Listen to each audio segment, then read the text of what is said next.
You are now listening to The Jason Damico Show.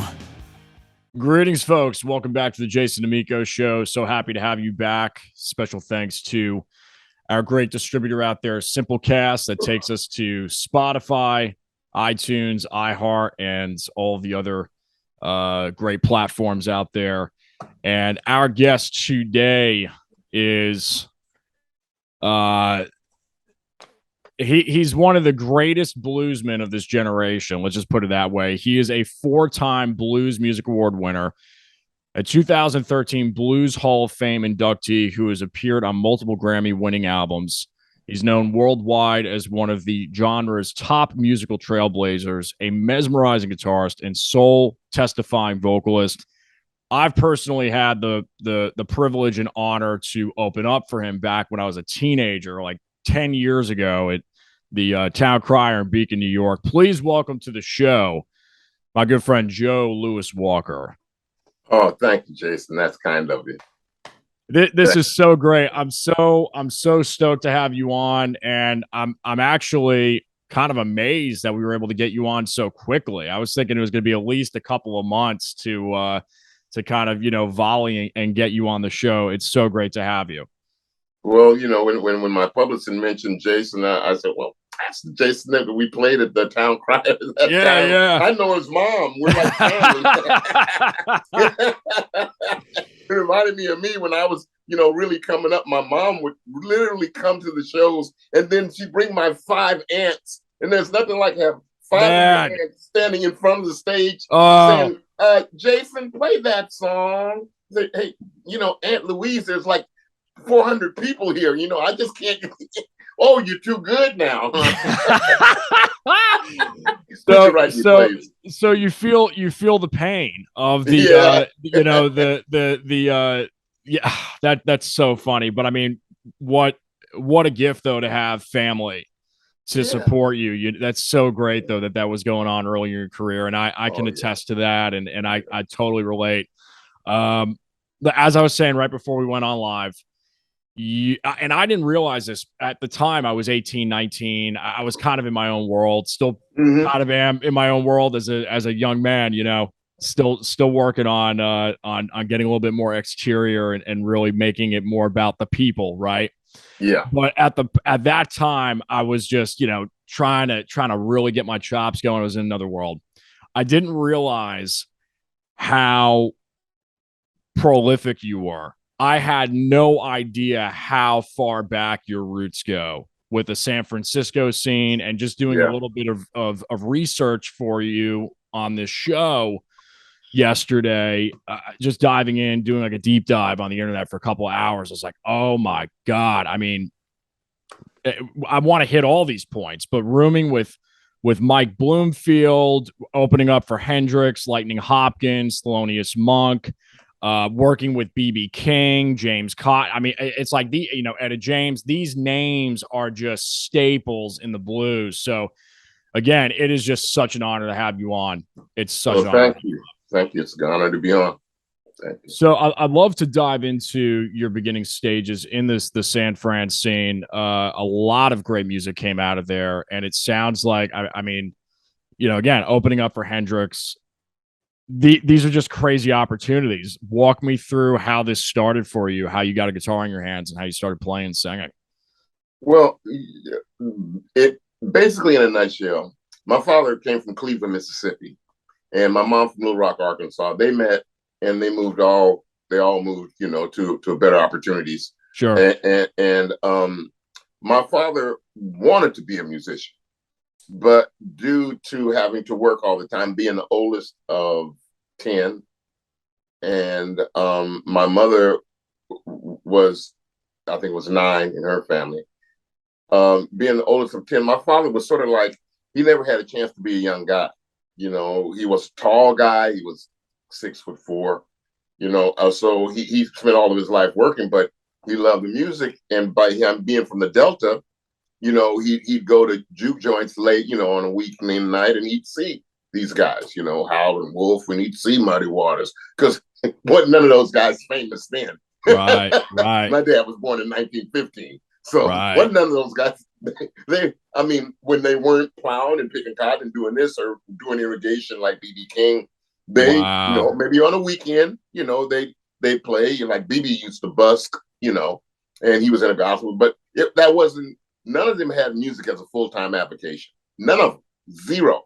Wow. Zilch. None of them had it. None of them until they moved away from Mississippi and moved to wherever they moved to. Memphis, Chicago, the West Coast was Richmond, Oakland, Los Angeles, California, and all that. So my dad sort of lived vicariously musically through me, So what he would do, he would play these 45s and actually 78s. I had his whole collection when he passed, and he would play these 78s, and I was like Pavlov's dog.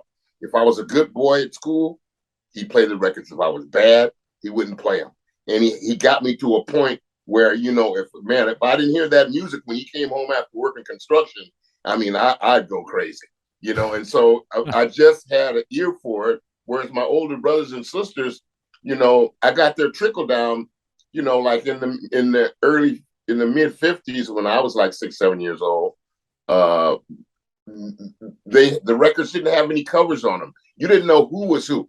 You didn't know who was what. So my older sister had music by Elvis Presley and Carl Perkins. My other older sister had records by Fats Domino and Chuck Berry, and they'd pass them around. And then you have all the doo-wop. You'd have Dion DiMucci, my friend. You'd have The Wanderer, and then you'd have, Bobby Darin doing Splish Splash, and then you'd have, the other guy doing Tossing and Turning. You'd have all this stuff, And so I just loved it. And my dad seen I gravitated towards it. So the Catholic school that I went to, when I was young, they had instruments. And your mom and dad, if they signed for you to bring an instrument home, you could see if you could make some noise out of it. If you showed a little bit of of affinity for it, they would nurture you in that. But Wow. They wouldn't give you lessons. But they were there. Your mom and dad had to pay for your lessons.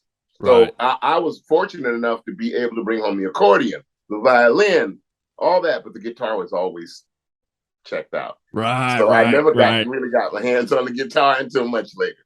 Wow. So that sort of got me started. That really got me started. My mom, she scrimped and saved, and when I was about 8, bought me a guitar. And when I was 8, me and that guitar lived together forever. And then when I was about 10, she made me a deal. She said, "I'll tell you what, all your friends on Saturdays, your friends go playing basketball and baseball, and you guys hang out. They hang out with the girls at the park. If you want to play the guitar, you got to go take lessons. I got a lady that's going to give you lessons, and you got to forfeit something to do this." Wow. And I think it was a smart thing for her to do, because it made me appreciate it. It really did. Yeah. What was going on? This is so intriguing to me. What was going on in those lessons as far as were you learning how to read? Was it more of like by ear? Because that's a lot of blues guys, they kind of just did the ear thing. And I would think from what I've heard in your music and your discography, it may have been a little bit more than that. No, she was teaching me the rudiments of my reading, my relative minors, my Right. circles of fifths, Right. Major scales compared to minor scales. When I was 11, 12 years old, and I started playing with my cousins when I was about 12, because they had a little band. They could play, but they would say, "Hey, well, let's play right here." They didn't know A from G, from C, from Wow. D. Wow. I mean, a lot of guys played like that. Let's play right here. But they. And so what I did was that when I learned, I was able to, when I joined my cousins, tell them, "Well, that's A. But if you want to make it, you want to make it really sort of sad, you drop the third, and that's A minor. Okay, you drop the major to third, that's A minor. If you raise the third at the end of a song, that's a Picardy third." They look like, "What the hell's wrong with you?"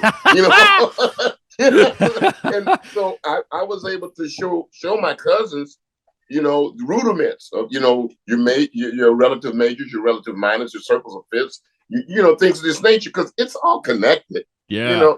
It really is. It's all connected, And Yeah. so, I mean, it's just, I think that it really was helpful for me, because as I got older, and I got pretty good at playing, and I left home at 16 playing all over.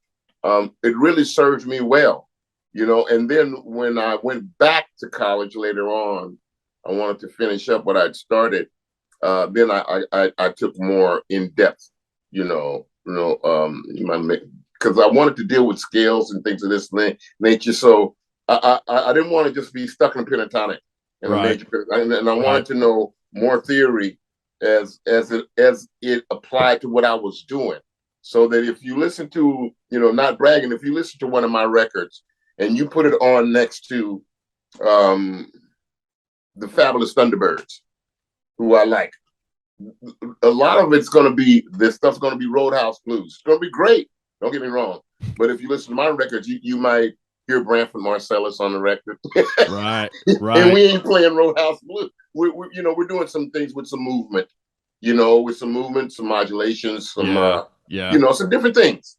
I love taking chances with music because to me, that's what art is about. It's about getting out of your comfort zone, Yes.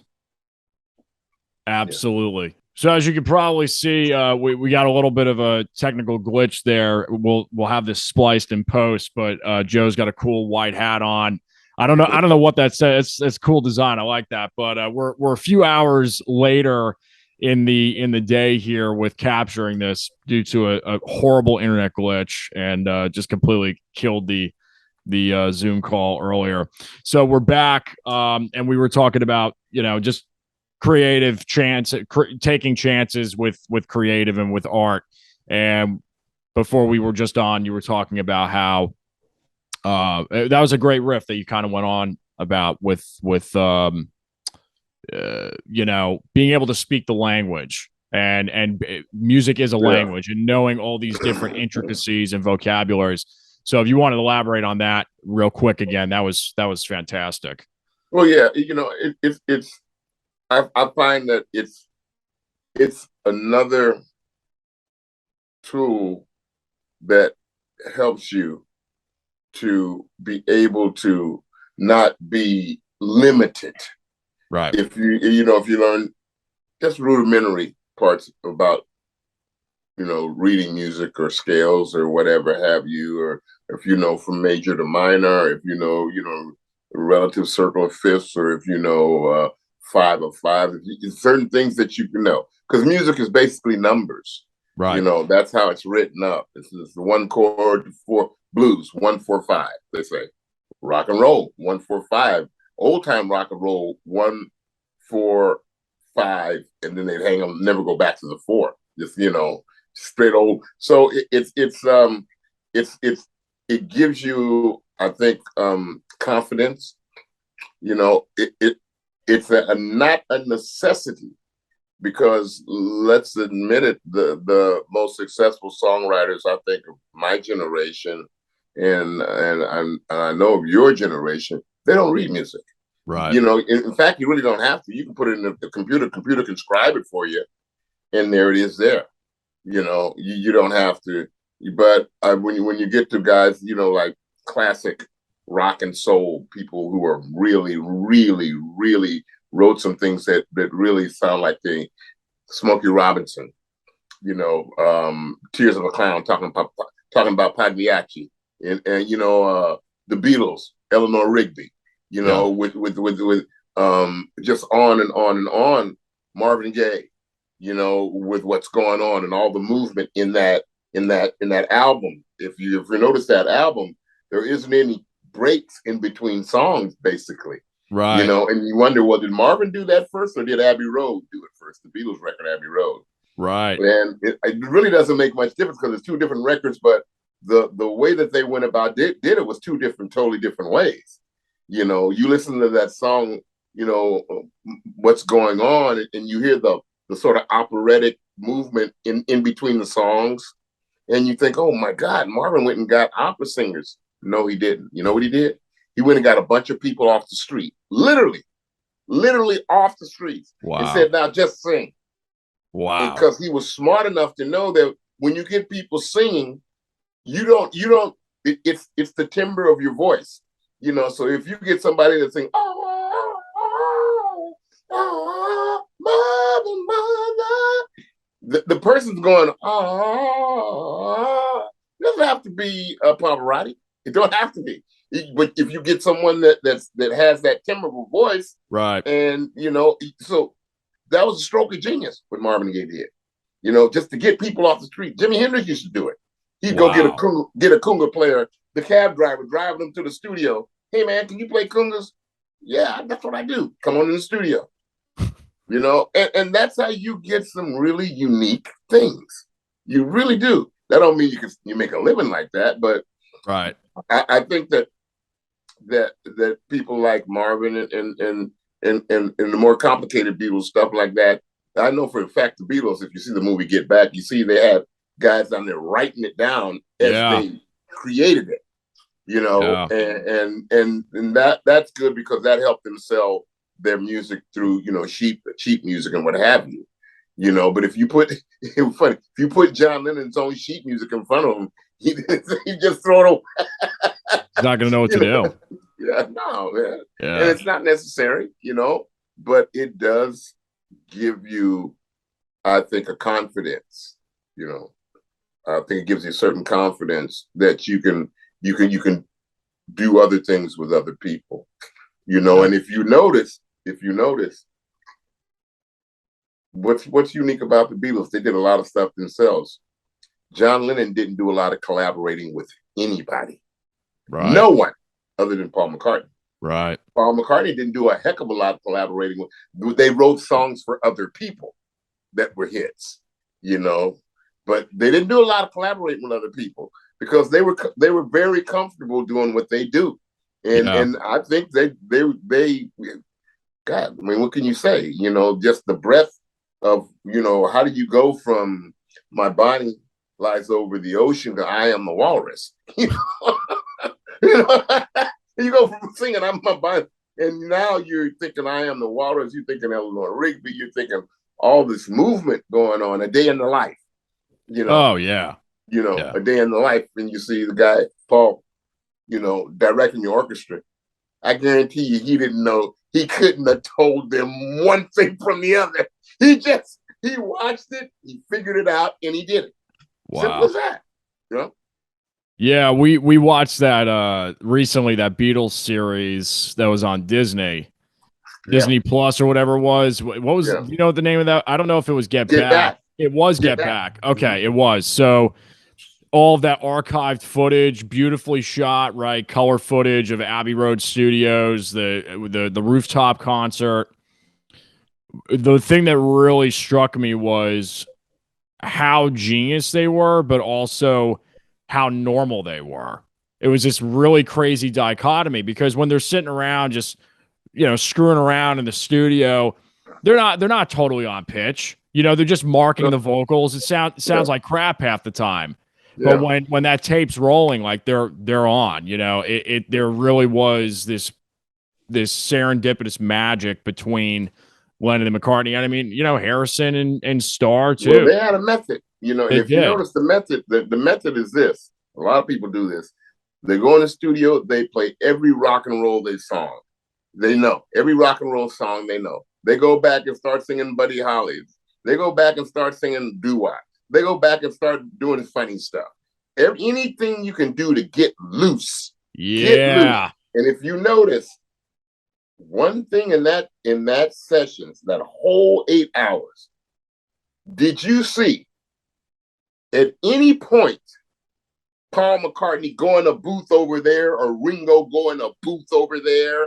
Or did you even see a monitor? Not a one. Did you see anybody with earphones on? No. Wow. They played old school. Right. That's how you recorded in the old days. Right. Now, I'm sure when they sweetened it up and everything, when they overdubbed, of course, Paul had to put the earphones on. Fix something here or there, yeah. But if you notice the way they recorded, it was totally organic. On the floor. And that's the way all the old records that we love, from Little Richard to Chuck Berry, it was right on the floor all at once. Mistakes and all, stay in. That's it. But there is nothing like doing it all together, and everybody's energy is going in the same direction at once. Other than the drummer come in on Tuesday, the bass player comes in on Wednesday. Right. No, man. No. You're not going to get that sound. You'll get a sound, but you won't get those magic things that happen, those little mistakes that we all love, That's so crazy. Yeah, I didn't realize that they were, that's a really interesting point about them starting out just playing a bunch of covers or really old, just getting in the mood. Getting in the vibe. Yeah. And when you consider that the Beatles played Shea Stadium with a public address system for a PA. The public address like, Jason, Sister Mary Alice wants to see you down at the, that's the system they had. Yeah. Clean up on aisle 8.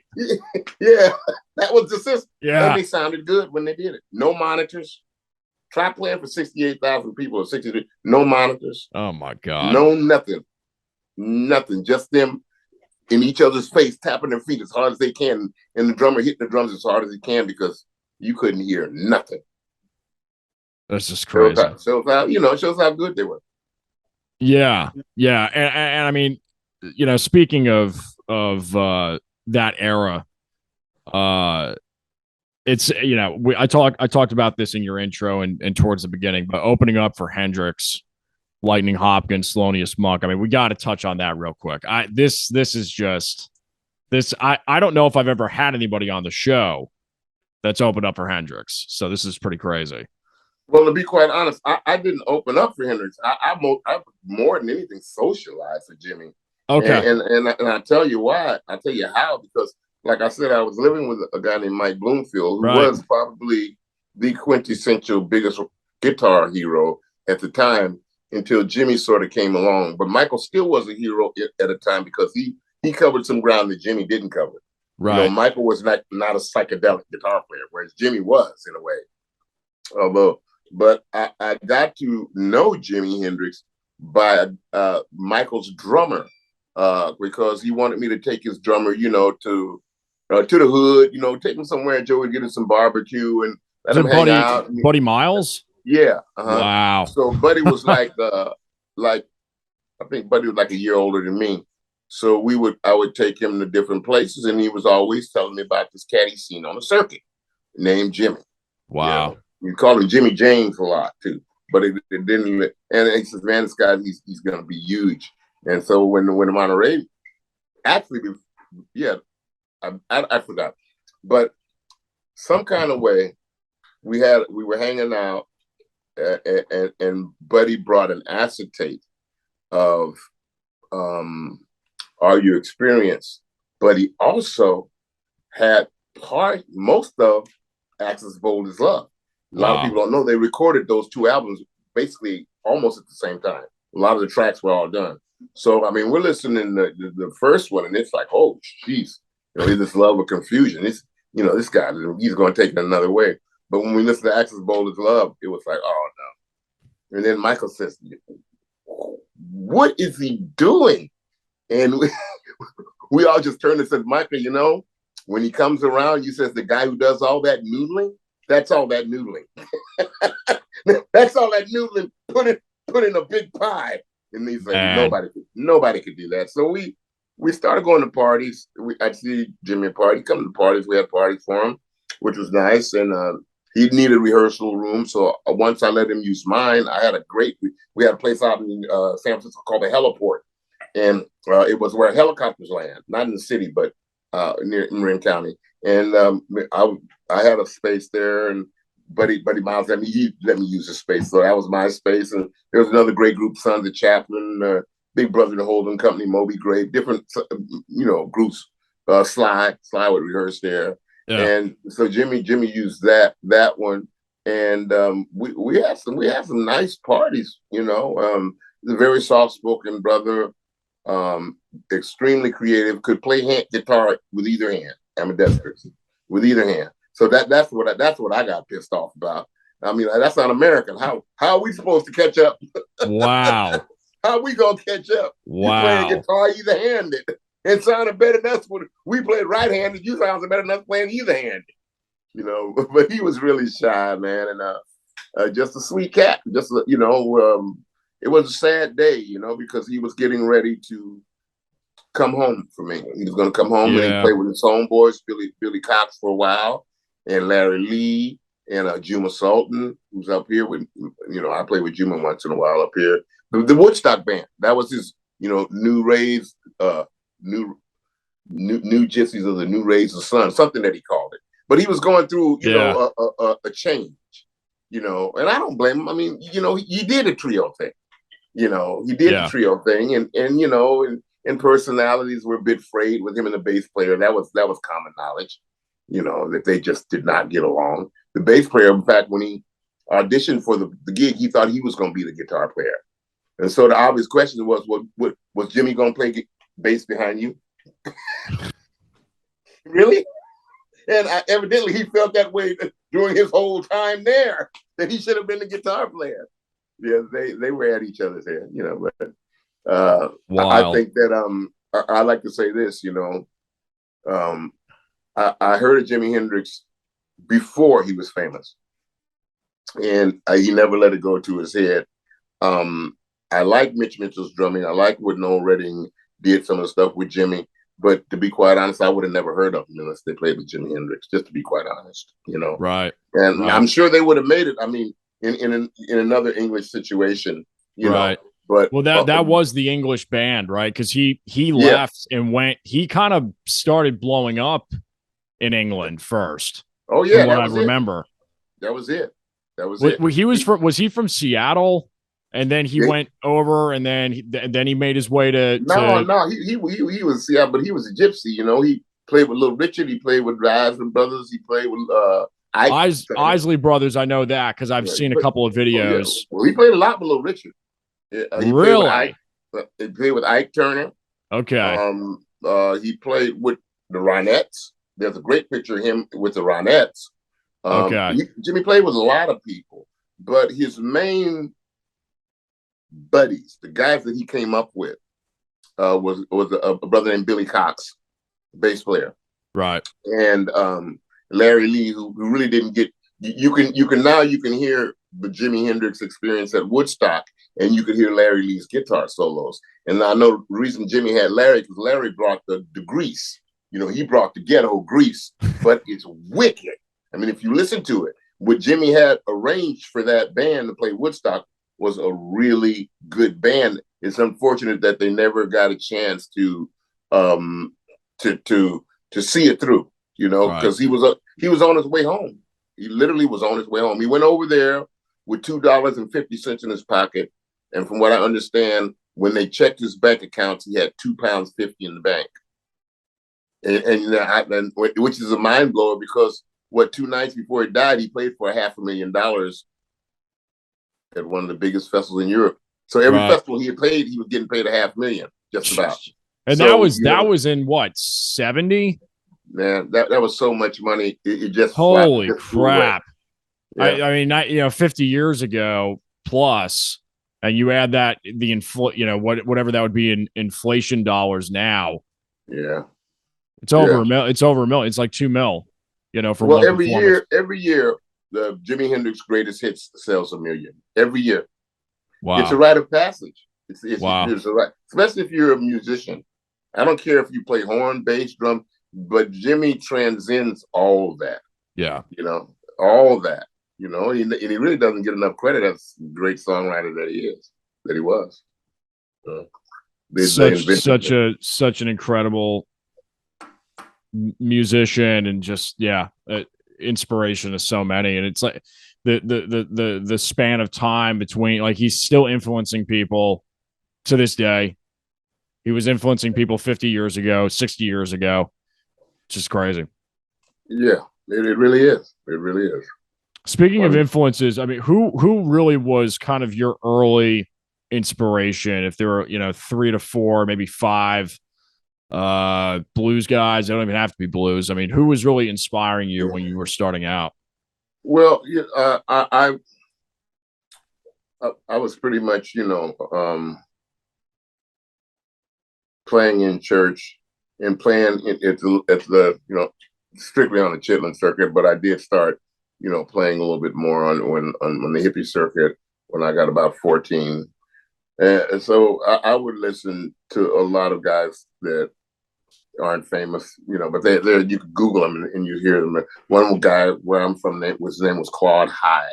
He had a group called Cloud High and the High Tones. First time I seen a 68 Les Paul, Black with Beauty. And, I mean, he could play songs like Honky Tonk and Hideaway note for note, and that's pretty impressive. And then he could play songs like How High the Moon, I mean, really just, like he knew his theory, he knew his stuff. So I used to follow him around. And one was my cousin, Ted Weisinger, who was a great musician. And he came up with Freddie Stewart, Sly Stone's brother. They had a band together for quite a while. And my cousin was drafted to go to Vietnam. If he hadn't been drafted, that was the bass player that Sly wanted to use, was my cousin, but he got drafted. Wow. So he got his cousin, Larry Graham. But Ted was one of my heroes. And as I got, out a little bit, 14, 15, and started hearing and going to the film when hippies got it, my favorites were people like Larry Coryell, when I seen Larry, and of course Bloomfield. I mean, it was just a force of nature. Anybody says, what do you like Bloomfield like when you first seen him? Like somebody had you by the throat and wouldn't let you go, because that's how dynamic he was. Yeah. I mean, even in the setting of the Paul Butterfield Blues Band. And if you look, when Bob Dylan goes electric, or the Newport Festival, I think it's 64, 65. And, and he comes on and there's this big kerfuffle because then nobody wants Bob Dylan to go electric. It's real famous. And the video's just hilarious. And they're fighting, they're arguing, and Pete Seeger's going to pull the plug on it because Bob Dylan's going to. And so then Bob just breaks right in up, Subterranean Homesick Blues. And who's on guitar? Mike Bloomfield. Who's the band? The Paul Butterfield Band. The other band wasn't even there yet. They weren't in the picture. Wow. So, Michael was very instant. Who played, everybody's heard on, Once Upon a Time, You Dressed. Everybody's heard that song. Everybody's heard Like a Rolling Stone by Bob Dylan. But when you listen to the guitar part, and he goes to the 5 chord, didn't you? That's Mike Bloomfield, So you listen to Michael, he's in classic songs that have been part of these genres forever. So Michael was a big influence on me. And of course, BB, once I got to know BB very well. BB. Wow. And so you lived with Mike at one point. Is that correct? Just kind of walk me through that. What was that like, and for how long? Well, I think I was about 17 when Michael moved in with me and Johnny Kramer, because he had the band, the Electric Flag, and the band worked out pretty good for a while, but the living arrangement didn't work out. So Michael was one of those guys, and he sort of made me like this. If things ain't right, he'll go disappear. You'd be like, where's Michael? Where's Michael? Where's Michael? Where's Michael?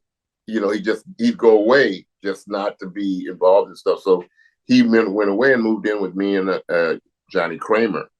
And then I left and went to Canada for a while. I went to Vancouver for about a year and trying to, get something going in my career. And that was 68, 67, 68. And when I came back, Michael had bought the famous house on Carmelita Street. And that's where all the musicians lived, and myself and Ira Kamen, who went on to start a group called Mother Earth, and Johnny Kramer, and then all the musicians who would come to town, Muddy Waters, Michael would put them up at his house, Carrie Bell, Otis Rush. He'd put people up at his house. You wake up and him and Jerry Garcia be over there doing finger picking thing, and then the next day he'd have stride piano. So you see one of the stride piano guys there. Every day was about music with Michael. And that was good. I like that, because for a young guy like me, to be able to sit in the room and watch you do a finger pick just wicked. Him and Garcia finger picking, those cats could really, I don't, way above my head. It's like I don't know how to do that today. I can play a little bit finger picking, but that really intricate stuff, that takes some real practice. And so it was just a great experience for me to be around a lot of people that were doing things that I wanted to do, but I wanted to do them my own way, So Michael got me a couple of gigs. He got me one playing with Charlie Musselwhite. I played with Charlie Musselwhite in '69. He got me another audition with Otis Rush in '69. That didn't work because I had to go back to Chicago, and me being from San Francisco, I just wasn't a Chicago guy. Yeah. So, but then when I came back in 1970, San Francisco, Muddy Waters' guitar player was a good friend of mine, Pee Wee Madison. He says, you should ask Muddy if you can open up for Muddy. And so I asked him, and Muddy says, I'll tell you what, if you can get to Toronto, I got 2 weeks at the Old Colonial Tavern. We play upstairs, the opening band plays downstairs. You get there, I'll tell them that you're the opening band. Wow. So I figured a way to get to Toronto. I got a band. And so I spent 2 weeks, open up with Muddy and eating dinner with him and watching them gamble, play cards. Damn. But he would come down. Oh, what I loved about him, he would come down to my little set. He'd just stand at the edge of the thing. And I had a fine V. He just watched me. First day he watched me, nothing. I'm sweating bullets. Second day he watched me, nothing. Sweating bullets. Third day, I said, why don't you come on and have dinner? So I went to go eat with Muddy. He didn't talk about music. The fourth day he watched it. He says, what you call yourself doing with that slide? I said, well, I'm trying to do the best I can, Muddy. I mean, I learned a little bit. He said, well, I know you played, I know you played with Fred McDowell, Mississippi Fred, and you played with Zebedee, Earl Hook a little bit. He said, but you sliding too fast, which he was right. I was too quick. You're supposed to slide up on it. That's the objective of it. Right. And I said, well, what you mean, Muddy? He said, you're sliding too fast. And Muddy didn't suffer food slightly. And so I said, well, what you mean? He said, well, you know how to jack off, don't you?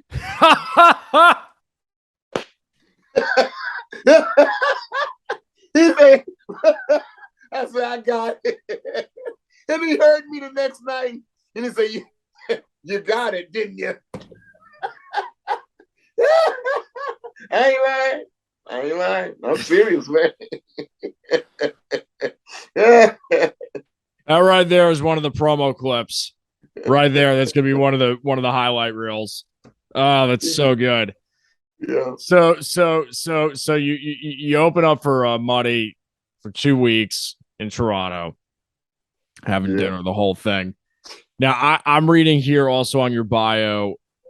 I gotta keep going through these names because you're just like a plethora of history with this.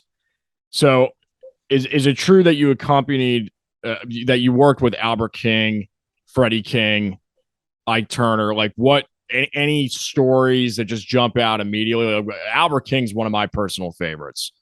Well, Albert, Albert took a liking to me. He really did like me. Wow. Every time he see me, he'd ask me, how's your van? Because when I first went in, my van broke down. And he helped me get the van fixed. He knew it. And so we were pretty cool. And he said, well, come on, son. You want to play with me? And I seen how him and the musicians was. And I said, Pops, why don't we just stay friends and I just tune up your guitar for you in between? Yeah, because he used to be pretty heavy, right? Yeah, on his band, really. And he knew I wasn't going to take that, And so we became friends. So I would tune his guitar, and he tuned to an E minor. And I would tune it. But then I made the mistake once of putting nines on it. What is this? This is Balin. Why? He used eights. Wow. Yeah. He used anything above a 9, man, and he would be crying. So I gotta pause this for a second. This is still surreal to me.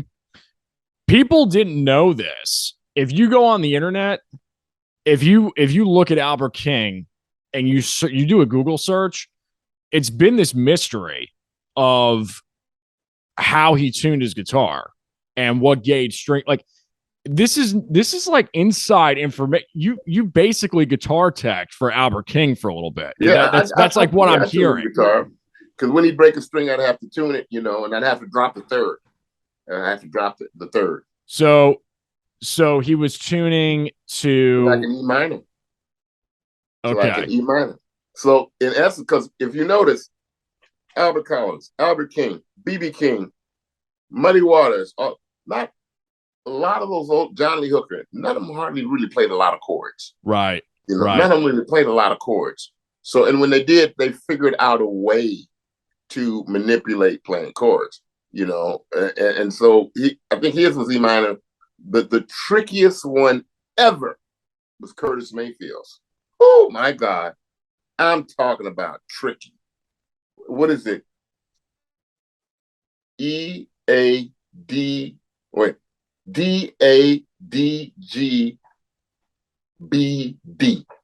It is the strangest tuning. I think I called it right, but boy, I tell you, when you play with that tuning, you know exactly why he played all that sweet stuff. What Jimmy did, he took what Curtis did and he put it in regular tuning. That's because Jimmy used regular tuning, except he tuned down a half step. He tuned from E to E flat, but not all the time. Not all the time, And so what it made.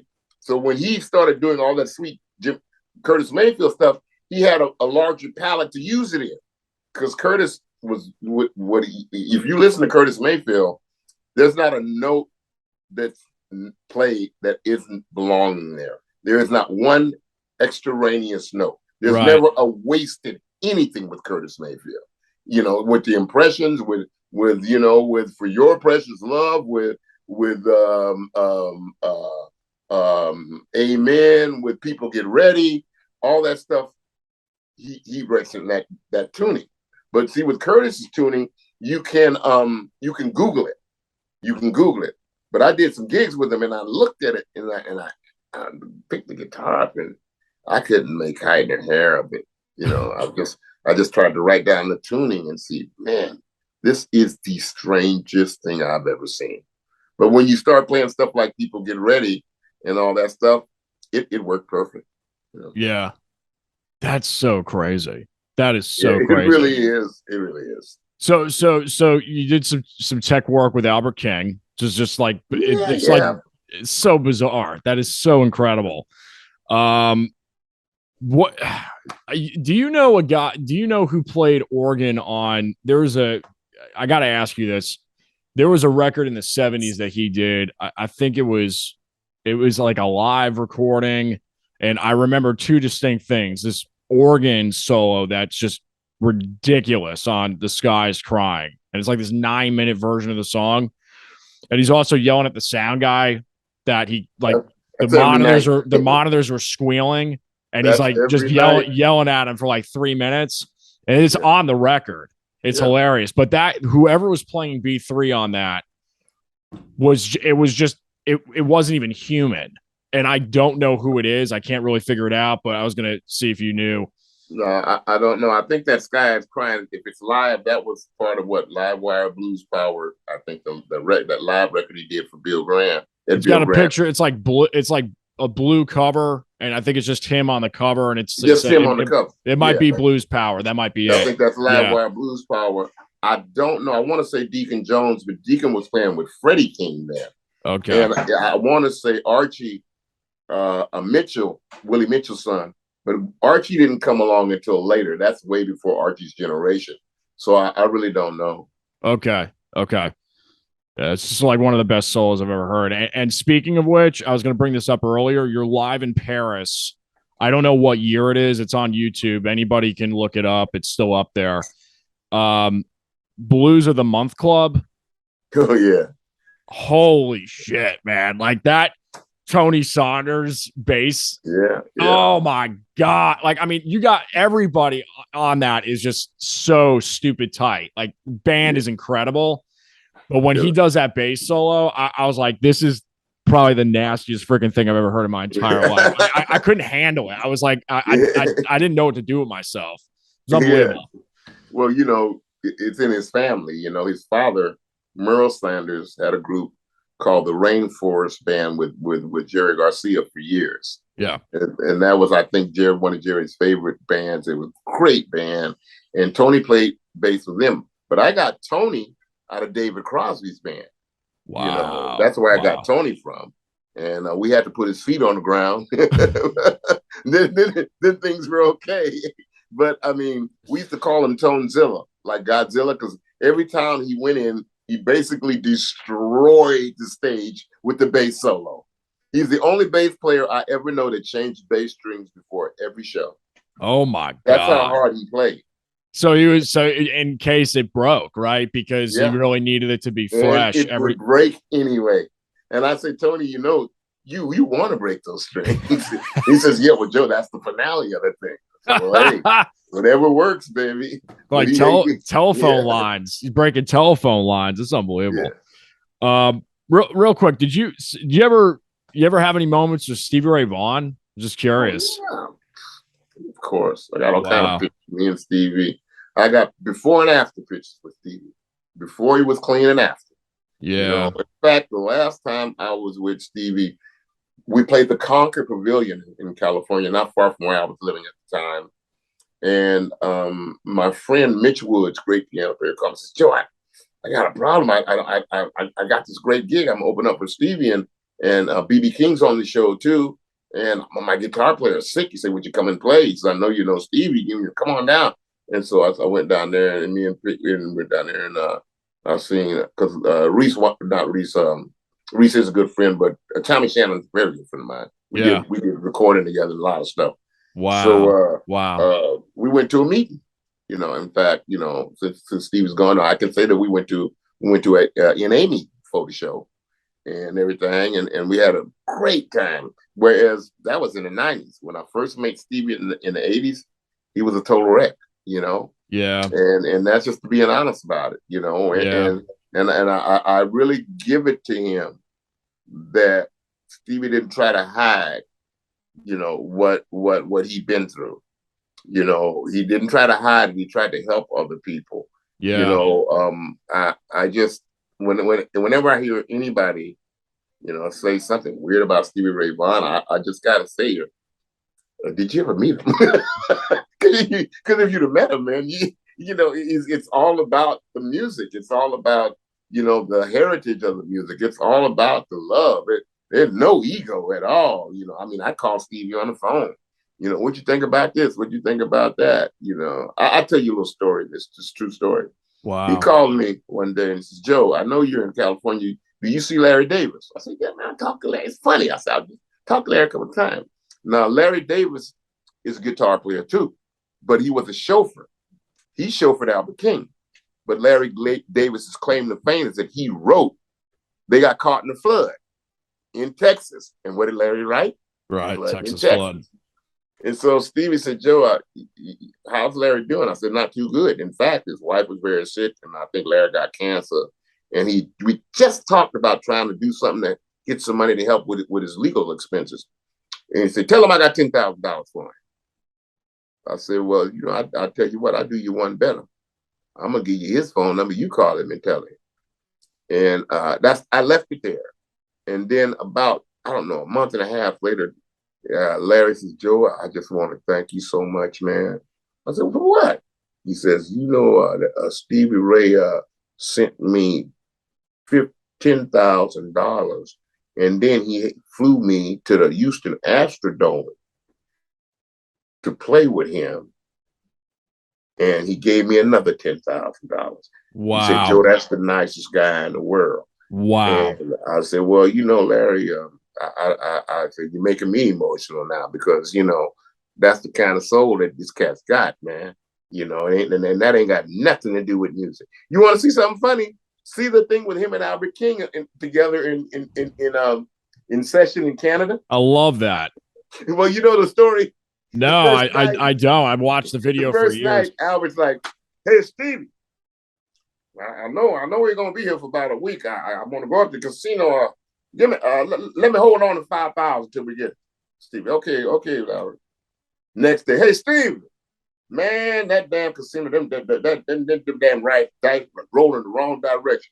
I need another 5,000. I got you when we're getting paid. You can trust me because I'm paying with you. Hey, Stevie, okay, Albert. The next night, hey, Stevie, no, I ain't got no more, Albert. And I was, oh, son. He was like, when you gonna start winning? And I went without. We used to go to pool games together, and you never had the experience till you're in a pool match with Albert King. You're winning, and it's like, how did you make that shot? You just see me make it. Yeah, but how did you do that? Well, I made the shot. Well, that don't make sense to me. What don't make sense? What, you didn't make the shot? Not make the shot? Yeah, well, you sure you ain't played? You ain't a ringer? You sure you ain't a ringer? I mean, it just goes on forever, He's just jugging at you, like your uncle, just messing with you to see if there's a hole in your game. You know what I mean? So funny. So funny. You mentioned BB King a couple of times. Let's take a stop there on that route. It sounds like you knew him personally. And even beyond that, I saw a really interesting video. Again, we'll put the link somewhere in the description box for everybody, but you can look it up in the search engine. The Kennedy Center honors for BB King. That I thought that was. I think the Clintons are there. There's a bunch of celebrities there. It's back somewhere in the '90s. It looked like, but yeah. You're on stage with Etta James and all these other incredible cats on stage. It's just incredible. So, just again, just honoring your portfolio here and what you've done. Would love to just hear a little bit about BB King and anything that stands out and how you got to know him and how you got to work with him. I got to know BB actually through Mike Bloomfield.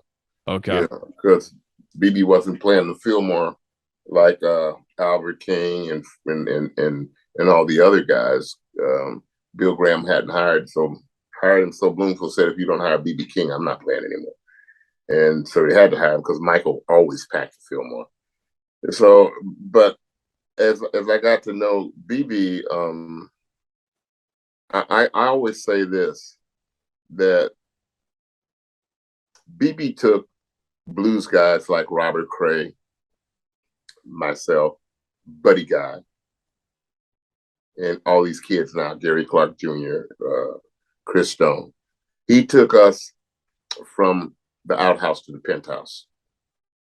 And by that I mean that before BB King, I always equate BB King to Muhammad Ali for boxers.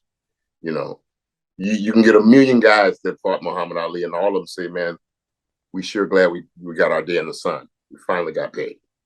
With BB, what BB did, he brought the tuxedos. He brought the bus. He brought the professionalism. He brought that you could put BB King on tour with you too, and it'll be a success. And just for shits and giggles, we wrote a song, and it was #1. When Love Comes to Town. So good. Love that. Ain't that? So with BB took us from the outhouse to the penthouse, Wow. and I love Muddy Waters. I love Harlem Wolf. I love Son House. I love all those guys. But nobody could have done what BB King did, because BB was all about us, as Muhammad Ali was all about us. Trying to, you got to play the hand you dealt. Two things. You can't go back and change anything. It's impossible. But you got to play the hand you're dealt. But if you can play the hand you're dealt, and you can do it with dignity, and you can represent what it is that you're supposed to be about, and people respect that, then you will have BB King promoting McDonald's, promoting diabetic supplies, promoting, you name it, BB promoted. This, we say the two smartest things BB did when he realized he made a mistake from firing Sid Seidenberg, and he hired Sid Seidenberg back, because that was the perfect combination. Sid Seidenberg and BB King. It was like Todd Glaser and Louis Armstrong, because Sid had access to boardrooms that BB could never get into. You know, Todd Glaser had access to boardrooms that Louis Armstrong could never get into.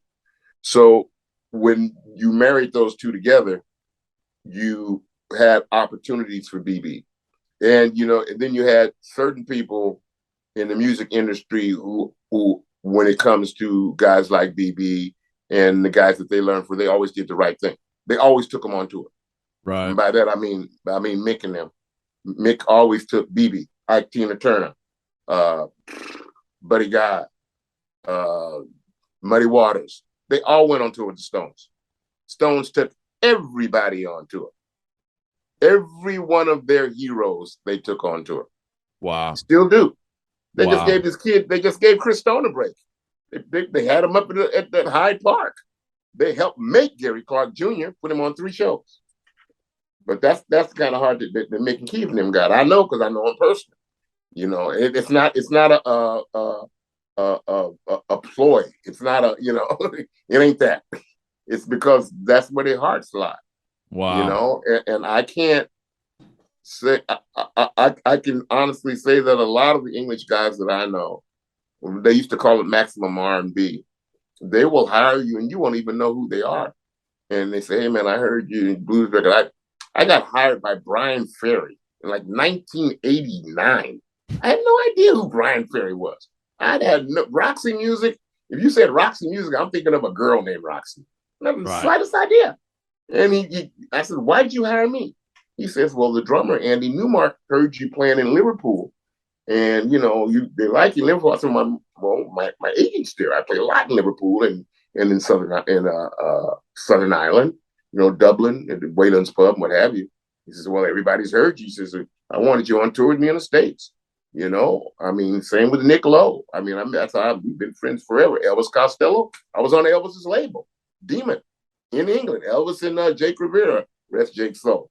So, I mean, with the English guys, I think they were so happy to get the music of Chuck Berry, Buddy Holly, and the blues and everything. And they couldn't figure out why, when they came over here, why that their heroes were treated the way that they was treated. They couldn't figure it out until they started getting treated that way. Till Keith started getting busted. Till, you know, they went down to Arkansas, people started spitting on them, saying you're playing that in music. You know? Wow. Well, you know, a lot of people don't know that. Yeah, until they start burning Beatles records because John Lennon told them they were more popular than Jesus Christ. Right, right. You know? And John Lennon wasn't, he was serious, you know? They asked John Lennon, well, what do you want to see now you're in America? First press conference. Says, I want to see Muddy Waters. 500 press people. Let's go find the Muddy Water. Let's go find the Muddy Water. Johnson says, you stupid Yanks, you don't even know who your own heroes are. Wow. Those guys have been listening to that music because they're from a port city, Liverpool. They've been listening to that music from day one. Yeah. That's all they listen to. Yeah. You know, and it's amazing. You know, it's amazing, you know, that when the Beatles came over, they refused to play any college that was segregated. So they desegregated University of Florida. They desegregated every one of them because they refused to do it. The Stones refused to do it. They refused to play Sun City in South Africa. I never knew this. This is incredible. I never knew this. Well, there's a great movie called 8 Days a Week. Yeah. Ron Howard did that. Okay. That's the one before this one. And I've heard of it. In that movie, they come to backstage to the Beatles. They're supposed to play University of Florida. And you see the town officials whispering to Brian Epstein, and Brian Epstein saying, he's shaking his head, and he goes over and he says, hey, lads, this is going to be a segregated audience. And so, you know, some people are going to be way over there, and some people are going to, and Paul just looked at him and says, what is that? What is that? And then John Lennon says, no. And then cut. And then he cut it back. He says, we play for everybody, or we don't play at all. Wow. And you know what? That's why guys like me and Smokey Robinson and all of us, we respect the Beatles, the Stones, all those guys, all those English guys that came over and made America know who these guys were. I mean, America wouldn't have known who T-Bone Walker was. They would have really thought that the Allman Brothers wrote Stormy Monday. They didn't write it. I'm sorry. Wow. I like the Allman Brothers a little bit, but they didn't write Stormy Monday, as that record says. They didn't do it. Right. They didn't do it. Right. Okay. You know, and Wow. I'm glad, you know, because all the English guys turned on them.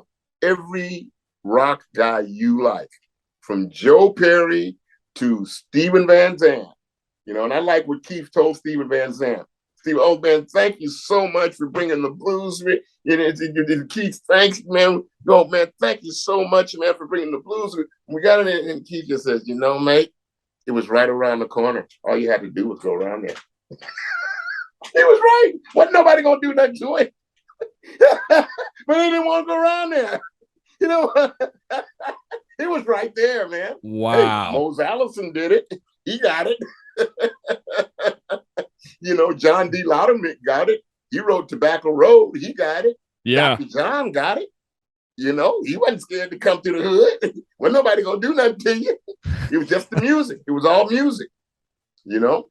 So, wow. But you know, I'm proud that I got a chance to know a whole lot of the English guys. I mean, one of my songwriting partners, I'm not bragging, is Gabriel Jagger. He makes one of Mick Sons. You know, me and Gabe been writing songs for a while. So cool. You know, and so we cool. wrote, yeah. So I mean, it's all music. You know, it's all music, and when it gets to be that, then you see why. You know, the first person who was signed to Rolling Stones record, it was Peter Tosh. And he had a huge worldwide hit with Don't Look Back, the old Temptation song. If it's love that you run from, there's no hiding place. But he did a reggae style. You know, Peter Tosh had come out, the Wailers and all that stuff. So, you know, it's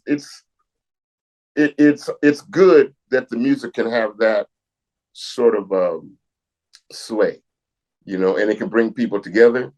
But it's also really, really good that at points people who really invented things was accredited for them. You know, in other words, when Little Richard would let out Tutti Frutti, and then the next 2 days, Pat Boone would let out. So you'd hear Tutti Frutti, oh Rudy, you heard it. Then you'd hear Tutti Frutti, oh Rudy, Tutti. Sell 2 million copies. Richards sells 500,000 copies. They would time it so that it would take all the steam from Richard. Same with Fats Domino. I found my thrill. Oh, 2 days later, Ricky Nelson, Blueberry Hill. You know, and you know, you would be surprised the songs that you think that were, oh man, this is Great Balls of Fire. My friend wrote that song.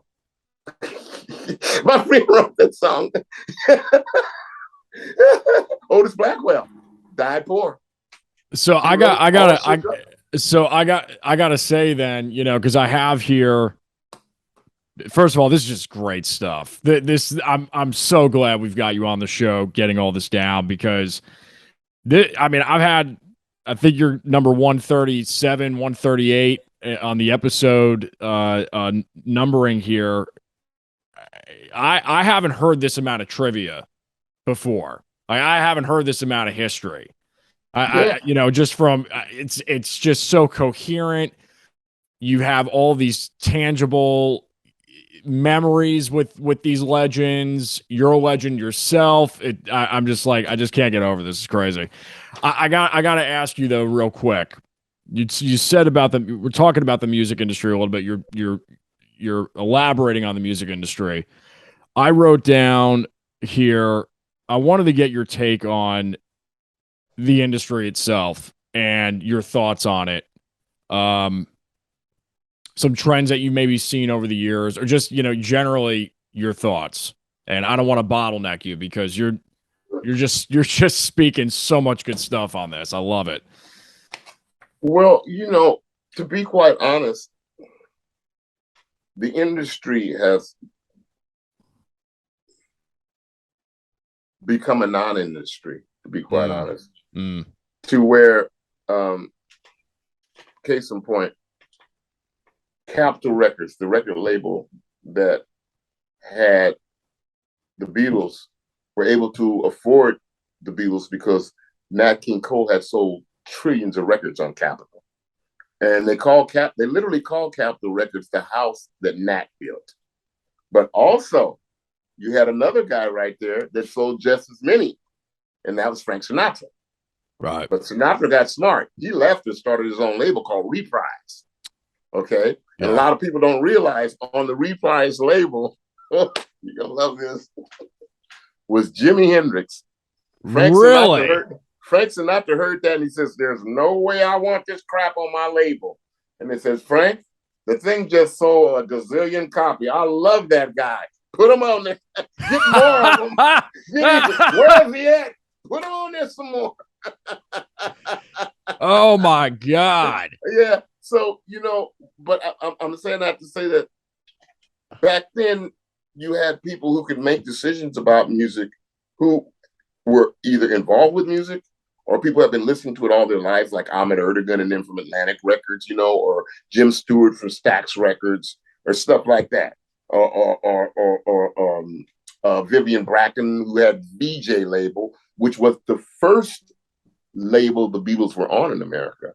VJ, their claim to fame was Jimmy Reed, Boom, Boom, Boom, Boom by John Lee Hooker, right. Shoot, Shoot song. John Lennon liked being on a black label.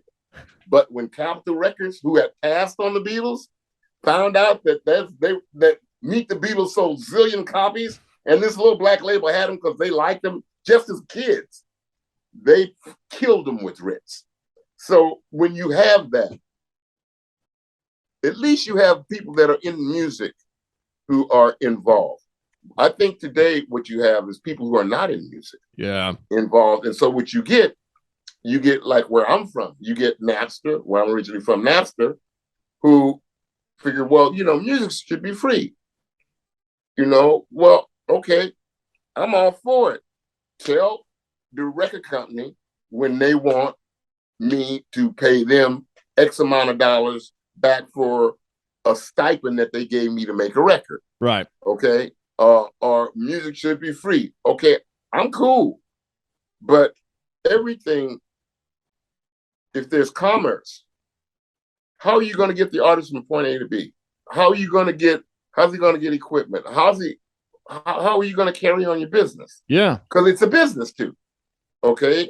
Well, with Napster, now with Spotify and them, they make Napster look like Santa Claus. Because Spotify, I can just leave it at this. I think Pharrell had this song called Happy, I'm Happy, won an Oscar, won a Grammy. He had, 40 million hits on Spotify. You got a check for $2,000 or something dollars. Woo! Now you go figure that out. Woo! And then this Spotify says, oh, well, we gave a check to your record label. And the record label says, this $180,000 you gave us? Well, we got to charge Pharrell for the paper and the pencils, and they pencil whipped it. And I think eventually he got some parts of his money. But when you see that, you say, okay, well, what's wrong with that picture? Well, what's wrong with that picture? Did Spotify spend one penny promoting that album? Did they spend one penny making the record? Did they spend one penny buying a guitar string? They didn't spend anything. All they do is that they have access to this computer, and for some reason, somebody made some deal to where these companies like Spotify and them can have a large swath of the music, and the musicians just sat down and laid down for it. Yeah, because it's like, it's a monopoly. And because everything went digital, there's really no hedge protection with it's almost like oligarchical in a way, where all these decisions are being made behind closed doors with however many people. I mean, we're talking maybe in the beginning stages of that digital era and that .com boom, maybe 10, 20, 30 people making decisions for millions. That's right. And really, really changing things. I mean, for better or for worse, it changed everything. Is it easier to get exposure? Sure. But at the same time, there's more noise. So that's you the know, point. you know what I mean? So it's like, well, pick your poison. Do you make 5 or 10? You probably know a lot more about this than I do, but what would you rather have? The advance from the record label? What would they give you? 100, 200 grand more if you were a larger group back, whatever, 70s, 80s, 90s to really make a record, give you tour support, go do it and treat it like they're putting stock in you. Right. Or, okay, well, we're not even going to touch artists until they have X amount of followers and they're doing this all on their own. It's like, well, why do you need a label anyway? Yeah. But then it's still gridlocked where the labels and the distribution at some place at the top, to me, it's still like that 0.01%. They're going to be raking in the 90 something percent of sales because that's all that's seen a majority of the time, So how do you navigate that? I don't know the answer to that. As an artist myself in 2022 and 28 years old, those are still challenges that we're looking to navigate. And we see it all the time. It's like, that's one thing about, and correct me if I'm wrong, the blues that at least seems a little bit more realistic. Yeah. Where it's still fraternal. It still feels like, okay, like, look, I'm talking with you right now. If I was to try and get Beyonce on here, forget about it. It's going to take years, and then at that, they're going to, charge me $100,000 a minute. So there's something to be said about that. And, again, just more thoughts from you on that. I don't know. I don't know what the answer is. Maybe you do. Well, we're in a catch-22 now. You spent your life playing music, but try this on the side. Everything you said, the proof's in the pudding. Why is Paul Simon, Bob Dylan, Bruce Springsteen, Stevie Nicks, why are they all selling their catalogs? Yeah. These are artists that are still viable. I mean, they're a rite of passage because they want nothing to do with the record so-called industry as it is now. Because they're getting out now because they know they could end up later on where their catalogs may be some kind of way public domain or some crap, that, I'm sure someone will have a good name for it, but so if you're Bob Dylan, I don't blame them. Sell half your catalog, sell part of it. And that way you got money for your grandkids and this, that, and the other. And that doesn't go to Spotify. Springsteen, it was 500 mil or something. Yeah, right. He sold, what was that, a year or two ago when he sold that? Yeah, that's about a year. Yeah. Yeah. I mean, that's stupid wealth. That's generational wealth until the end of the world. Yeah, but you got to wonder why. Why is he selling it? Right. And I do believe the reason that you're going to see people like Pete Townsend, everybody, McCartney, and them selling is because they see that a lot of times, a lot of these things get legislated. A lot of times it's like Napster kicked the door down, which was illegal. Yeah. It was bootlegging. It was illegal. It was piracy. Yeah. And nothing happened because so many people say, oh, wow, I can get it for free. I'm not going to say anything. But okay, well, I'm going to come to your job where you work and take your stuff and see how you like it. Well, it's not different. You're just a musician. Okay. Well, but see, I do believe that personally, I believe that Dylan and them are making the right move because you just don't know what's going to happen in this business. And, Bob enjoys playing forever. He's been on a never-ending tour. McCartney enjoys playing forever. He's been on a never. The Stones repackage.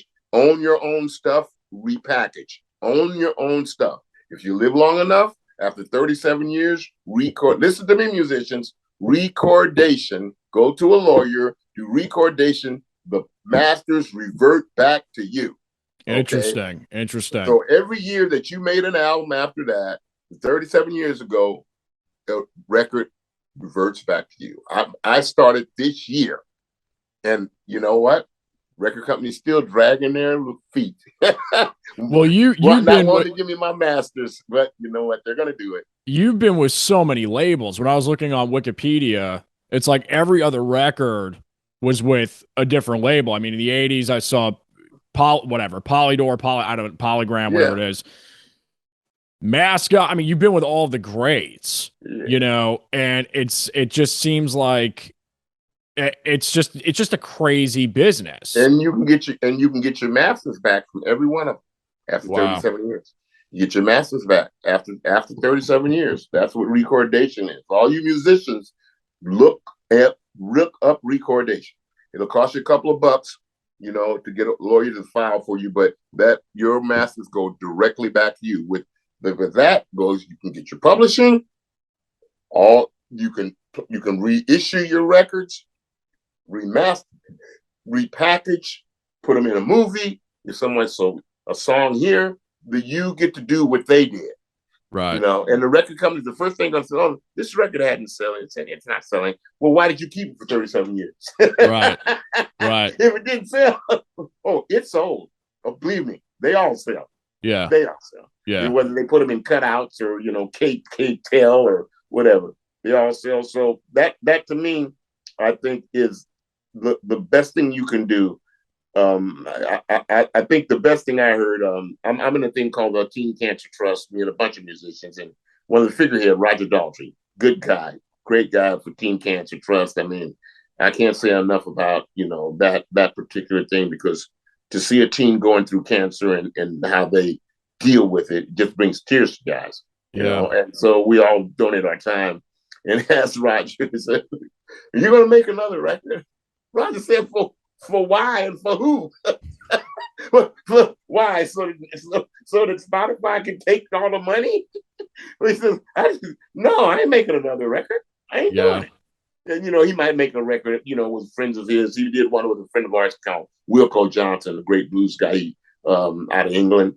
And, you know, just going back to his roots, you know, but just to get back on that treadmill, you know, I mean, so you wonder, well, how does Beyonce and them make money? Well, everybody's trying to get their own search engine. They're trying to get their own, you know, their own Spotify. You know, Taylor Swift is recording her own songs, so the record companies don't own the master, and so that she could probably have Taylor Swift radio station.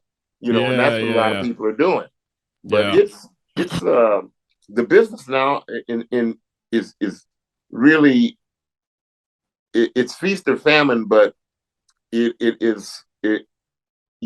I'd rather do business with the Somalian pirates.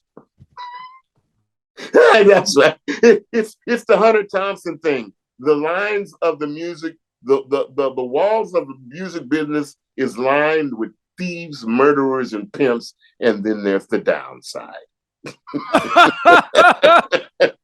I had the T-shirt, Hunter Thompson, and he's right. Let's just admit it. Then there's the downside. But that's so good. You play the hand you're dealt. Yeah. You're fortunate to be out and bring people joy, bring people happiness, be able to have something cathartic as music.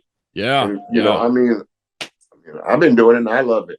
You know? Let me ask you this. That's a great point, and I want to touch on that. We're definitely going to start wrapping up. I want to be sensitive to your time here, especially with the internet breaking down earlier. What are you thinking about when you're performing? I really am curious because, and first of all, we've always been fans of yours since we discovered you over 10 years ago. And one of the things that really stood out to myself and my family was the show that I think I opened up once or twice for you in New York. The things that really stood out for us, obviously the band was killer. The songs are killer. You're an incredible musician and singer. But obviously, the engagement with the crowd. I was curious to see what's really going on through your head and the psychology of why you do what you do. I think it's just important to know, you know, especially from a veteran like yourself who's just been pretty much everywhere and has seen the best and the worst and been in a bunch of different situations. Would love to, and especially for the younger audience that listens to the show, you know, open it up to maybe, you know, learn something from you with that. Yeah, well, I always think on stage, I try to make it us. You know, Right. I never wanted to be me up here just because you're down there. I never wanted to be me and them. I wanted to be us. So what I'll do, I have two tricks that I always do. One is that I look at the person that's having the most fun, and I'll focus on that person. I won't, no disrespect, if somebody looks like they lost their puppy, then I just won't put a lot of energy into trying to, now, because that person could be having a great time inside. I don't know. Right. But I'm, most musicians are, they feed off the audience, and you feed off the response of the audience and the energy that they give back. And when they get that positive energy, that smile, that yeah, once in a while. And my other trick is that one song I'll bring the band down real low, I'll sing real low, and then I'll take the harmonica, I'll walk out in the whole audience, and I will play a little bit to this person. I'll play a little bit to that person. I'll shake hands. And somebody told me, he said, Joe, you must have shook a million hands when you think about it. I thought, yeah, because I don't do it every show, but I've done it a lot. And it just ingratiates you with people, and I'll go out and I'll say little things, little people, people eat on me little things, just make a little joke here, this, that, and the other. And it just really breaks an ice. Yeah. Sometimes audiences are, you're there and you're doing it, and there's got to be a point where there's a spontaneous connection. Yeah. And for me, when I do that, it always makes it. It's like we're all at just one big picnic. You know what I mean? And this is just the guy with the harmonica cracking jokes and everything. So people like to pull for you when you reach out to them. That's When good. you become distant from them, people just don't know what to make, so they don't want to, it's like walking on eggshells around an artist, you just want to be respectful, but, it's like, I think people like it when you're human. If you make a mistake on stage, they don't care. Yeah.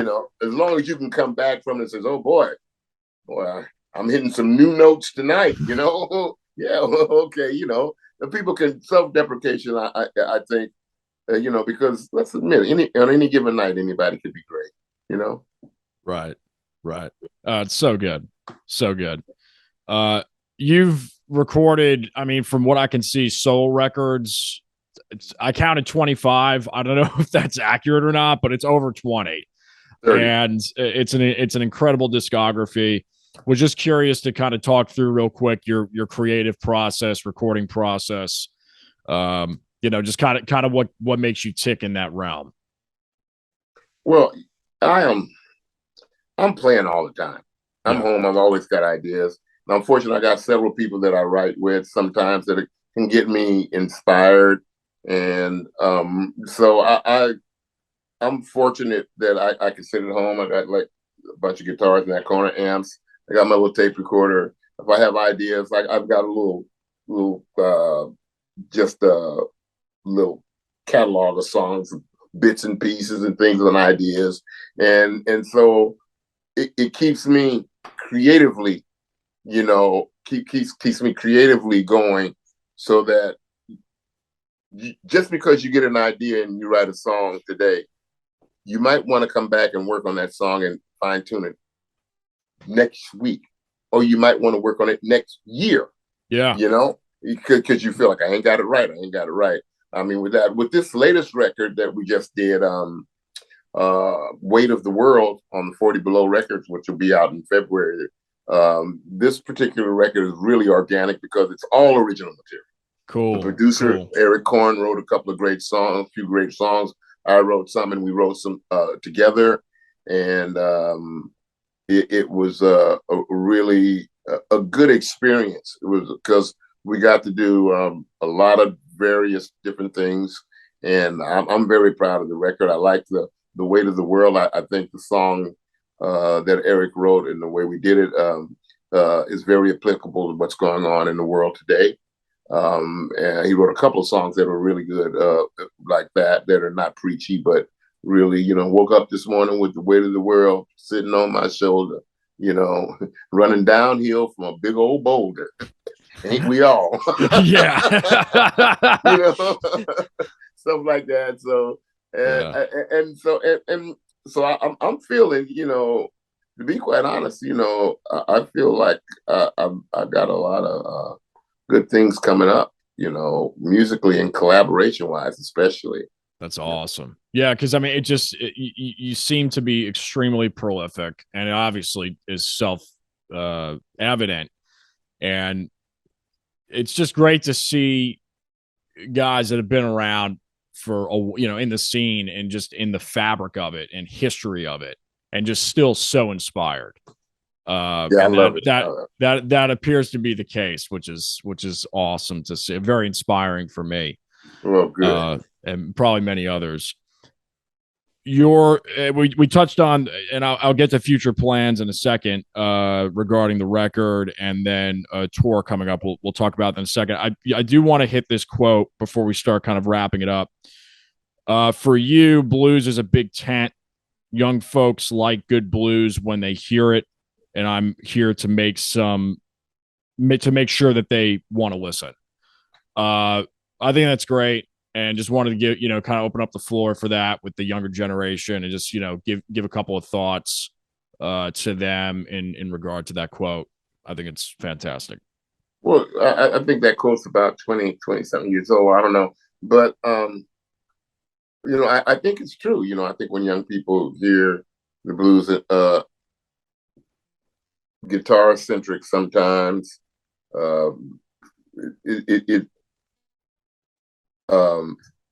sex I don't want to say sex centric. It used to be mostly guys, Right. Now that you see the door's been open for a lot of young ladies playing guitar really good. But what I meant was that when I would travel to France and places like that, it'd be all these young people there, young guys from Africa want to play blues guitar, young guys from Belize want to play blues guitar, and then I would come home, still a lot of younger people sort of wanting to play blues guitar, but a lot of times in America, it's more like, okay, we got the Beatles, but we got the American answer. We got the Monkees. No, man, no, that's not the American answer to nothing. I'm sorry, nice guys, but I mean, no. No. So a lot of young. When I did that, it's funny. I had to say, and it just dawned on me that a lot of times I would be in the studio, like making records with. You're talking about I made a record with Cotton. Well, the producer would call. It's like 20 something years ago. Joe, can we bring a couple of young kids in the studio? I mean, one of them's pretty good. Another one, he's from a musical family. One of them knows he plays slide guitar with Fred McDowell. He wants to learn a little bit, watch. And the other one, he plays like Jimi Hendrix. And so, sure. And so I'm in Memphis and brings a 16-year-old kid in, dirty jeans, and brings another little black kid in, Jerry curls. And so the producer, John Snyder says, okay, Joe, this is the young man I'm working with. This is Derek Trucks, and this is Eric Gale. So I want you to, let him watch it. Okay, watch me. So that's what I mean. And then, wow. Hey, Joe, when we got a girl named Susan Tedeschi, can you help her get in the Blues Awards? Yeah. Okay, listen to her. Great. Wow. So that's the blues that came up. Yeah. And so when you get a Derek Trucks and a Eric Gales play totally different. That's the same thing you got from the generation of Robert Cray and Stevie Ray. Totally different backgrounds. Yeah. But became the best of friends, And so to me, that is the outreach for blues. And so now you have like a little kid I met when, Jesus Christ, he had to be about 12 years old down in Mississippi. And now he's blowing up, which is Chris Ingram. Kingfish. Chris Stone. And Derek Clark Jr. Because when I used to play in Austin, he'd be there, little kid. 12, 13 years old, you got to come down. And so I like that. I like that. I like to be able to show them and then to see that them just progress. I was just with Luther Dickinson the other day. I was so proud of Luther, and because we played a festival, the River Fest in Madison, Indiana, and Luther was there. Cody wasn't there. It was North Mississippi All Stars. Yeah. And so I just love Luther and the whole family and everything that they've done with a little empire that they've got down there, and it's the same thing. I played with R.L. Burnside many years ago, and and I used to teach his son Dwayne how to play guitar a little bit. So now you got the Burnside family, the Dickinson family, all together. And to me, that is the strength of music. My favorite song is Dolly Parton's "A Coat of Many Colors." You pull one strand out of that coat, the coat falls apart. Yeah. It's the same with American music. It's the same with America. Yeah. It really is. Yeah. It really is. When you think of it, it's a coat of many colors. And those many colors is the beauty of the coat. But when you start pulling this strand out, I don't like that strand. I don't like that strand. You don't have a coat anymore. You don't have a coat. What is good blues to you? Well, to me, like I said, blues is a big tent, man. Yeah. I've made a blues record with Branford Marcellus that was what 12/8 and 12/8 and then 4/4. So with me, I like it. They turned to me one time. Branford said, "Joe, you're the Chick Corea of the blues." Then I met Chick Corea, and he said, "I heard you're the Chick Corea of the blues." No, man. I heard you the Joe Louis Walker of jazz, man. But no, I like different stuff. Yeah. I don't think you can play "Dust My Broom" any better than Elmore James or Robert Johnson. Right. You can play it as a lark on a gig. Hey, everybody have a couple of beers. We're in Sweet Home Chicago, but I'm not going to record it. Right. Why? Everybody and their mama's done it. Yeah. Yeah. And you know what? It's great. Don't get me wrong, but I have my own imprint to leave, and I can't leave it. To me, playing like somebody else and copying somebody else's styles is like trying to wear another person's shoes. It's not a right fit for me. And I respect guys that can play like so-and-so and become famous, or can sing like so-and-so and become famous. But usually they break off from that and find themselves. They say, "Oh, Joe Cocker sounds like Ray Charles." Well, that was at first. But then when Joe Cocker started doing "You Are So Beautiful," that ain't Ray Charles. That's Joe Cocker. Right. And Stevie Winwood, he sounds like Ray Charles. Yeah, maybe so. But when you start listening to Arc of a Diver and all the other stuff that Stevie did, no, that's Stevie Winwood. Stevie Wonder started off sounding like Ray Charles. Did a Ray Charles song. No, man. You listen to Signed, Sealed, Delivered. You listen to Superstition. That's Stevie Wonder. That's Stevie Wonder. Yeah. So that's the way I look at it. I got influences. I wear them on my sleeve, and I've digested them. But I'm fortunate. I am very fortunate that I've been in the Thelonious Monk Institute, the Buddy Holly Educational Fund, the Basil Charles McJagger Educational Fund, the one with Roger Daltrey. So in the course of that, I get to know all these people, and usually it's for a good cause to help, but during that good cause, I'm burning somebody's ear about music. I'm always burning someone's ear about music, and how to deal with the changing tide of some of the things that you brought up. Yeah. It's just so great to see you just still killing it. You haven't aged since I've seen over 10 years ago. It's just crazy. It's just crazy. The blues keeps you young. Music keeps you young. It's so good. I'm a vegan and I don't smoke and I don't drink. That too. And my grandmothers, both my grandmothers were over 100 years old. Wow. So I think that, that had a little bit more. Wow. I think the blues, my friend Nick Gravenitis wrote another song that nobody gets out of these blues alive. Well, I am. Yeah. I plan on getting out of it alive. So you've got an extensive tour coming up. We were talking about it a little bit off the air before, but just wanted to kind of touch on that real quick. European, starting in March of 2023, I'm assuming to give tour support for the Weight of the World, coming out in 40 Below Records. Just kind of tell folks a little bit about where they can find more information on that. I'm assuming the website, joelewiswalker.com. Yeah. But we're gonna, the manager and the agents getting all the ducks in a row because we got like about 18 or 19 of the gigs, and my Italian agent, my good friend Massimo Puccioni from Break Live Music, is booking gigs in the beginning and the end of the tour. So it's not up there like it will be. Gotcha. In a few weeks.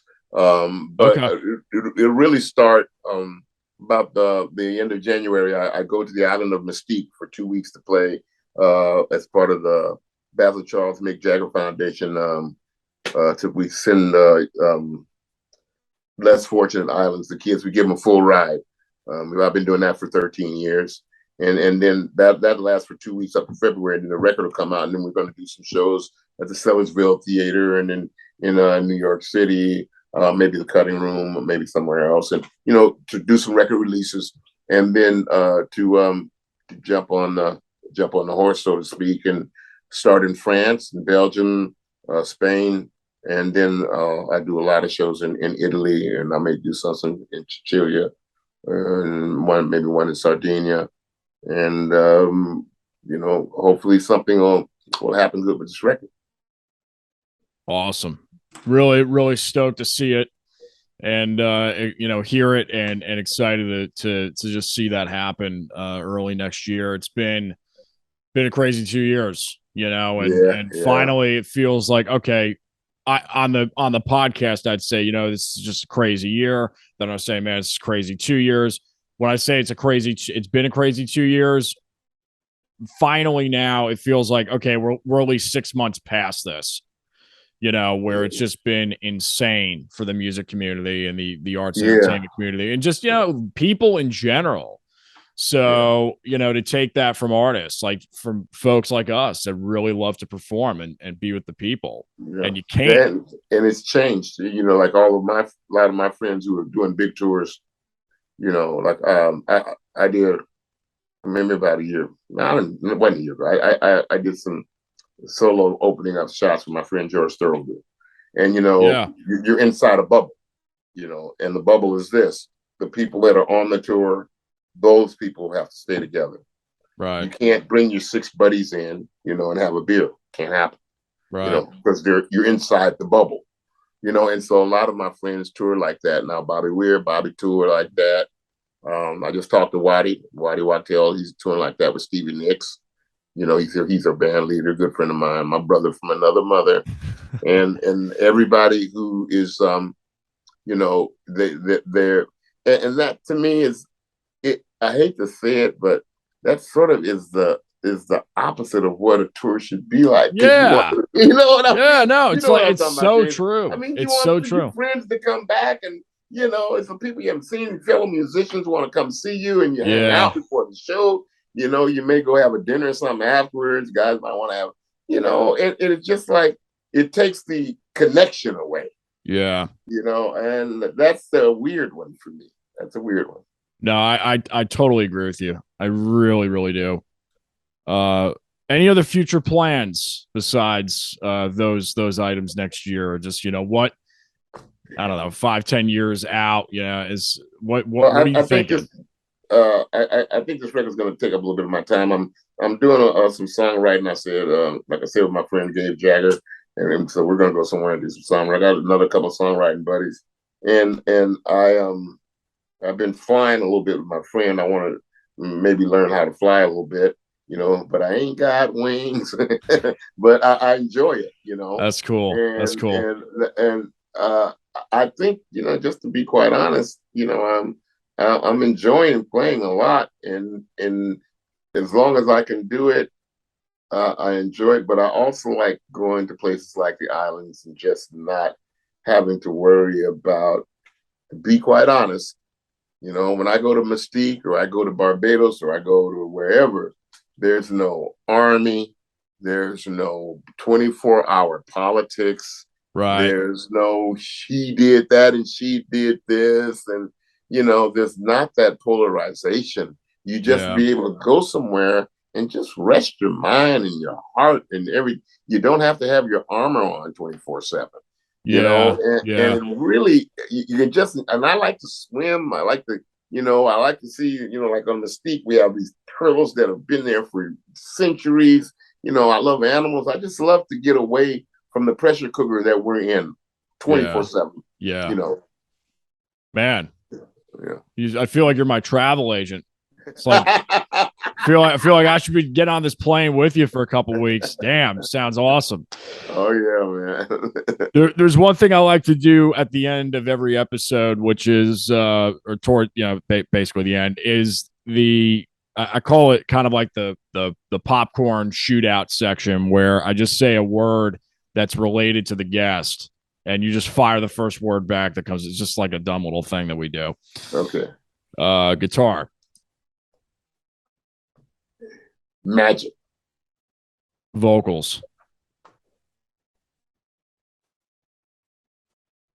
The voice of God. Wow. Live. In the moment. Studio. Professionalism. Slide guitar. The smaller voice of God. Blues. Credibility. Funk. James Brown. Yeah. Rock.